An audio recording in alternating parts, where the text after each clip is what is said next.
Will he still be Arsenal's manager next season? Our Twitter poll on ESPN FC suggesting that no is very much the answer to that question. So all the English papers on Friday can tell you already suggesting that he will be gone at the end of the season. So the question to you three is not should he go. So I think that answer is self-explanatory. But will he go? Stevie? No. Will he go? Why not? Well, because the decision ultimately, as far as we know, is his. And when you're a coach and things have gone great and then things go badly, you always think you can turn that around. You just think you can do it. And the fact he's been there 20 years tells you that he still believes that he can. After not winning the league for so long, he still believes. And even up until last week, he was talking about how they can still do things and push the club forward. So if it's his choice, he's going to be there. I don't think it's any longer his choice. I think it has become inevitable. Now, Arsenal have not finished outside the top four since Arsene Wenger has been manager of that football club. I think this is the year that they finish fifth. A fifth place has got Bruce Rioch, the sack, by the way, back in 95, 96. I just, as you look at this team, there is nothing that says to me they have the fight to get themselves out of this rut. And enough players are pulling their weights to find themselves in a tightening top four race. Finish outside the top four, I don't see how Arsene Wenger stays on. The bigger issue for him is how this affects his legacy. But that is a caveat. That is a condition. If they finish outside of the top four. But if they finish inside the top four, then maybe is one of those cases of this too shall pass. Because we've been here before. This has happened before. We've seen this story, and it feels like, well, maybe it's time for Wenger to go. Right now, it seems like it's a perfect time for him to go. And yet, we seem to have the same discussion year in and year out. It certainly feels like Arsene Wenger, if it's up to him, I'm with Stevie. There's something in his mind that says, I have the answers and I can fix this. And if that's who's making the decision, then Arsene Wenger. The manager is spineless because if he had anything about him whatsoever, then he'd walk. If not now, at the end of the season, he would just announce it now and say, the deal's done, I'm going. The Arsenal board are also spineless because they must be able to see this as well. How many years and how many times must this happen for people to sit up and say, this club is not going forward? That was an utter embarrassment. That was men against babies, not men against boys. And the only way forward is for the management to change. Simple. You know what's interesting is that when this draw came out and we sat here, objectively said, well, Arsenal is out. Arsenal fans would jump back and say, you know what, this is a different Arsenal. Really? Really? This is a different Arsenal? It's exactly the same story. And it's simple as the fact that you have top-tier talent on one side with Bayern Munich and those that pretend to be top-tier talent with Arsenal. Arsenal is the definition of an overrated team, an overrated squad, overrated players. And until they don't sort themselves out and see themselves in the mirror and understand that, you know what, we are not as good as Robert Lewandowski, and we do not have a player as good as Lewandowski. We do not have a player as good as Thiago Alcantara. We do not have as good of players as some of the real talented top-tier teams in Europe. They're going to continue to run into this. And they're running into this in the Premier League. They're running into this in Champions League. They're simply not good enough if you want to win and achieve important things. I mean, Dan, they were schooled tonight. Schooled. Why would Alexis Sanchez want to sign a new contract at that club?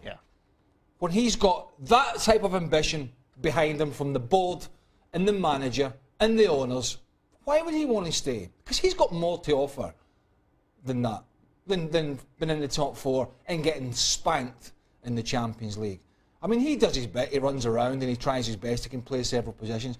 Out-muscled now, fought in midfield. You bring Mustafi in, who's a decent player but not a great player, and as Ali said, everybody said, oh, Arsenal, this is a different Arsenal side. They don't even have a natural striker. Alexis Sanchez has got to go and play up there. And who said things at Bayern Munich were not great?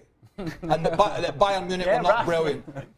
Is this because these people need to get out of bed with Pep Guardiola, right? And stop the love-in and saying, well, this is not Pep's Bayern, it's not very good. He lets the players relax a little bit in training. Well, here's the deal. They're top of the Bundesliga by quite a stretch again, and they've just absolutely marmalised, that's my word from yesterday, marmalised, and I can use it again today, Arsenal. Not that that's very difficult, but shut up about Ancelotti saying, well, this is not Pep. Of course it's not Pep, but he might just win the Champions League.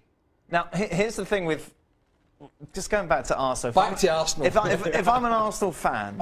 If you're an Arsenal fan, and you're still saying Wenger in... Here's the thing that disappointed me. We saw it in the Chelsea game. Once Alonso scored, heads down, boom, game's over. We saw it again in the second half. They conceded that second goal. There was absolutely no way you saw Arsenal getting back into the match. Where is the drive? Where is the passion? Where is the desire from surely players that want to do better, that want to succeed, that want to win? Yeah, I hear you. I hear you, and it's disjointed. I don't for 1 minute think the players are not putting effort in. Not for 1 minute. Maybe Mesut Ozil now and again, and that's not picking on Ozil. It's fact. He walks about. But most of the players, I think, are trying the best, but they're disjointed, and that comes from the coaching staff. But if you're an Arsenal fan and you're still in this, well, I feel sorry because Wenger's given us some great times, then you're a mug. If you're still in that camp, you are a mug. Right? Because it's just not going in the right direction. That's simple to see.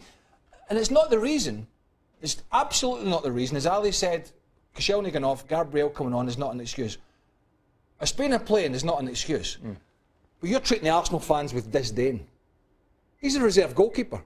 And I heard some Arsenal people tell me today, well, Ter Stegen and Bravo did it at Barcelona. Do not compare Arsenal to Barcelona, because in 2015, they wiped the floor with everybody doing this. Arsenal ain't in that position. You look at a team that is down 2-1, and you mentioned the momentum in that game, it just felt like Arsenal was just going to have to hang on for the rest of the match. Well, if you know that that's how the game is turning, and it's now 3-1, you can't continue to try to play just free-flowing. At some point, if you're really serious about competing, if you're really serious about advancing in the competition, it cannot go past 3. You have to give yourself a chance at home. Arsenal, they continue to play as if, oh, it's all right. It's okay. We really have Bayern Munich where we want them. Bayern Munich, superior to Arsenal in every single aspect of the game, and Arsenal gives goals to Bayern Munich. Bayern Munich doesn't need any help. They can do fine by themselves. But when Arsenal is given those sort of opportunities, then you just see a team that lacks that commitment, lacks that competitiveness, lacks that identity, and they have a crisis in terms of what is it that we need to do in order to beat a team of this caliber. They don't know which way to go, because in order to do that, you have to defend well, and it's something that Arsenal doesn't do naturally. They want to be able to play. Well, you can outplay Bayern Munich in Munich. Good luck with that. It's a well-run club. It is a well-run club, so it's a great club, Arsenal. Fantastic stadium. Always has been an excellently drilled football club, very classy, even when you used to go to Highbury, the old Highbury. Classy place. Well-run club with a football team that is now getting left behind, and that's just a fact. Meanwhile, Bayern, you look at the SPI, obviously the SPI has them as... Is this the first 0? Oh! It's happened once before. Well, they did get an in the away European goal. Cup. I think 1985, Real Madrid against Borussia Mönchengladbach. They did turn it around. Who turned it around? Real Madrid. Yeah, well, not Borussia. If there's one player that seems to attract the eye more than any other, it's Mesut Ozil. His agent, Shaka, leapt to his defence. Perhaps not surprisingly, he is an agent after all, saying, hey, it's not fair that Ozil is scapegoated. Well, his performances. Maybe if his performances were, as you would expect, leading up to this, and he had a poor performance, then it would be unfair to heap all the criticism on him. But let's be honest, Mesut Ozil has been poor for a very long time. And when you are a club's record signing, when you are the player who so many are not just relying on, but looking to change this team, to make this team better, and week after week you don't show up, and of course there's going to be questions asked. Of course people are going to be calling your name. I don't necessarily think it's scapegoating, but it highlights a huge issue for Arsenal. I've said it once and I'll say it again. Mesut Ozil has become the flag bearer of everything that the perception of Arsenal is. Is that fair, though? I mean, his agent's trying to point out that it's not fair at all. Well, you can go talk to the agent if you want to, but in my eyes, yes, it is fair. You see Mesut Ozil out there and you feel, please, at least move, my man. Move. Do something. Create something. When you have the ball, when you don't have the ball, impact the game. He doesn't do that. The agent said, well, he doesn't get the ball. He can't create when he doesn't have the ball. Well, guess what? Sanchez plays further up the field than he does. But we see him running around. We see him chasing people. We see him trying something. We see him dejected. We just don't see Ozil.